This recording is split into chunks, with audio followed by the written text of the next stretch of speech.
sinasabi ko nila makawin sa sarili. Dapat encourage sila, yung mga Pinoy, na maging businessman. Wala nga kayang purong Pinoy. Tangkilikin ang sarili natin, di ba? Wala kayang purong Pinoy na ano, mayaman. Michelle Pan, Chinese, di ba? Henry C. Oo. Lopez. Pero at least, Pilipino na hindi ng mga kumpanya na multinational. Hindi, gano'n na rin yun. Hindi naman talaga sila Pinoy, di ba? Then, yeah, bigyan ng chance. Huwag na sila mag-invite. Bigyan ng chance yung mga small scale business. Yeah, small scale. Hindi sila pwedeng hindi mag-invite. Kasi ang peso backup ng dollar eh. Magagawan siguro ng paraan yung ganun.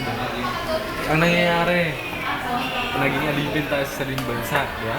Hindi naman Hindi, talaga. alam niyo ba kung bakit tayo may pera? Dahil sa dollar deposits natin. Kaya tayo kontrolado ng US.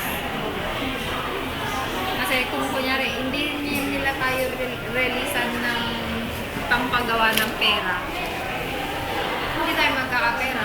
Paano magsisirculate ang pera sa Pilipinas? Kung hindi nila tayo bibigyan. Eh, may backup yun ng dollar eh. Hawak nila. Kung hindi nila nirelease yun, walang pera ang Pilipinas.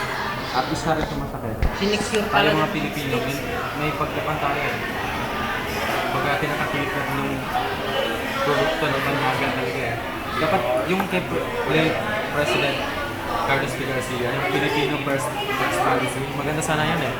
Tulad ng Japan, di ba? Japan, tinatangkilik kung anong meron sila, tinatangkilik nila, kaya yumaman sila. Kasi makikinabang, tao rin nila. Eh kasi maganda naman yung produkto nila eh. Produkto ng Pilipinas pangit dahil sa korupsyon. Yun nga. So, basta, palala ng palala.